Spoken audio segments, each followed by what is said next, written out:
قال مولانا ابو الحسن علی بن ابی طالب علیہ الصلاۃ والسلام ما ضاع حق وراءه مطالب۔ مولا کائنات امیر المؤمنین علیہ الصلاۃ والسلام ارشاد فرماتے ہیں کہ جس حق کے پیچھے مطالبہ کرنے والا موجود ہو وہ حق کبھی ضائع نہیں ہوتا۔ جنگ صفین میں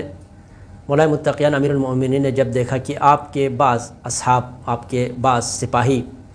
شامیوں کو گالیاں دے رہے تھے، سب و شتم کر رہے تھے، تو امام علیہ الصلاۃ والسلام نے فرمایا کہ مجھے یہ پسند نہیں ہے کہ تم گالیاں دینے والے بن جاؤ، لیکن زیادہ بہتر بات یہ ہوگی کہ تم ان کے کردار کو بیان کرو، ان کے حالات کو بیان کرو۔ ان کا جو کردار ہے، ان کا جو حال ہے، جب وہ لوگوں کے سامنے رکھ دیں گے تو لوگوں کو حق اور باطل کا فیصلہ کرنے میں آسانی ہوگی۔ مولا متقیان علیہ الصلاۃ والسلام نے گویا ہمیں لائحہ عمل دے دیا کہ حق اور باطل کو پہچاننا اور حق کو حق کہنا، باطل کو باطل کہنا، یہ تمہاری ذمہ داری ہے، لیکن ایسا کرتے ہوئے کبھی اپنی زبان کو گالم گلوچ، سب و شتم وغیرہ کے ذریعے سے آلودہ نہیں کرنا۔ لہذا ہم کسی کی اہانت کرنا، کسی کو گالی دینا، سب و شتم کرنا،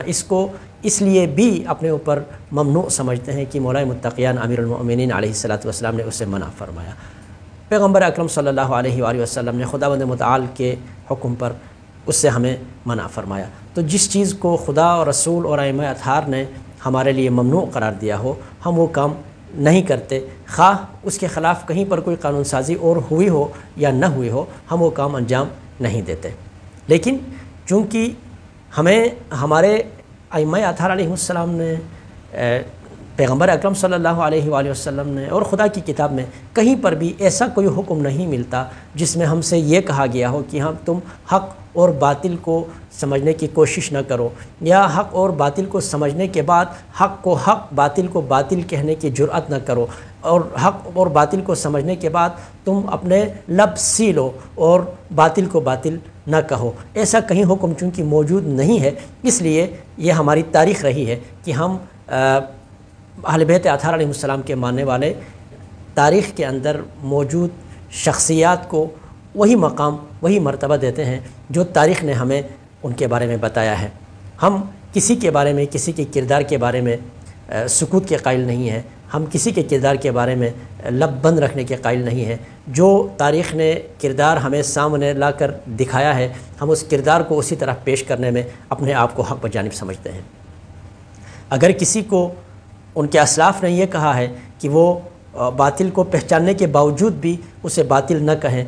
وہ جن شخصیات کا کردار ان کے سامنے ہے، ان کا کردار منفی ہونے کے باوجود بھی اس کو منفی کردار نہ کہیں، تو وہ اپنے اسلاف کی پیروی کر سکتے ہیں، ہمیں ان پر اعتراض نہیں ہے۔ لیکن ہم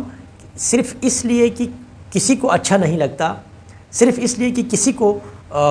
ان کرداروں کو بیان کرنے سے ان کو اچھا نہیں لگتا، ہم اس سے رک نہیں جا سکتے، اس لیے کہ یہ ہمارا انسانی، آئینی، شرعی اور قانونی حق ہے کہ ہم تاریخ کو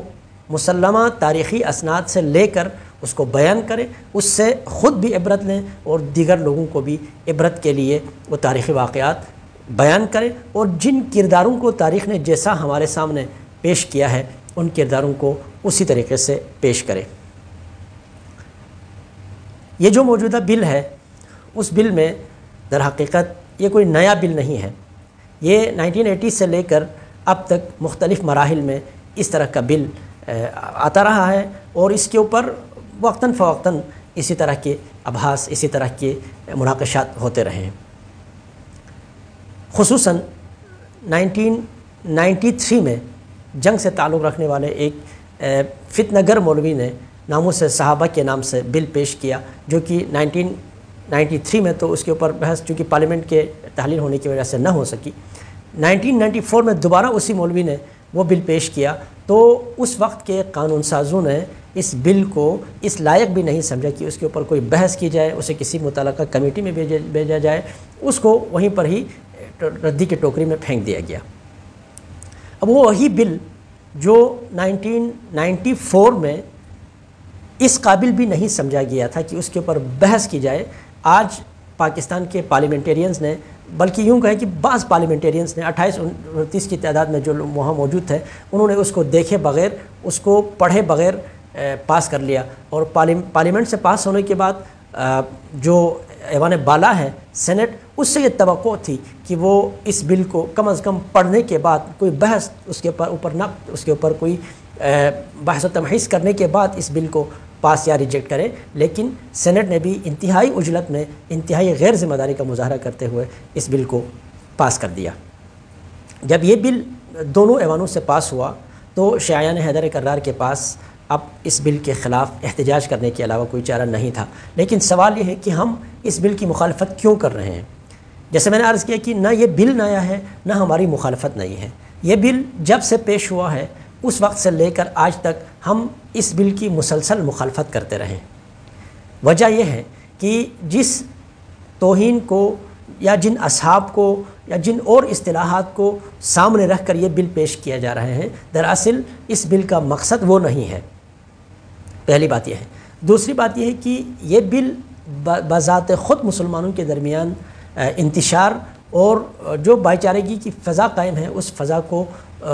مقدر کرنے کا سبب بنے گا، اس لیے کہ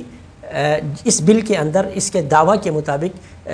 یہ بل تحفظ ناموس صحابہ کے لیے ہے۔ اب مسلمانوں کے درمیان خود اس بات کے اوپر کوئی اتفاق نہیں ہے کہ وہ صحابی کس کو کہتے ہیں۔ اب جب یہ قانون پاس ہوا اور یہ باقاعدہ قانون بنے گا اور اس کے اثرات آنا شروع ہو جائیں گے تو بہت سارے لوگ ایسے بھی ہوں گے جن کو مسلمانوں کا ایک گروہ صحابی مانتا ہوگا، دوسرا گروہ اس کو صحابی نہیں مانتا۔ وہ جو صحابی مانتا نہیں ہے تو اس کے اوپر بھی توہین صحابہ کا قانون لاگو ہوگا اور اس کے اوپر بھی ایف آئی آر درج ہوں گے اور اسے بھی گرفتار کیا جائے گا۔ اسی طرح یہ جو لفظ توہین ہے، خود اس توہین کی بھی کیا حدود ہیں، اس کی کیا تفسیر ہے، کیا تشریح ہے، یہ بھی ایک مبہم لفظ ہے، اس کی بھی کوئی تشریح موجود نہیں ہے۔ مثال کے طور پر خود اسی بل کے اندر کہا گیا ہے کہ صحابہ کی توہین کرنا، اہل بیت کی توہین کرنا، امہات کی توہین کرنا، امہات، اصحاب اور اہل بیت کو ایک ہی کیٹیگری کے اندر رکھا گیا ہے، جبکہ ہمارے نزدیک اصحاب اور اہل بیت کو ایک ہی کیٹیگری کے اندر رکھنا اور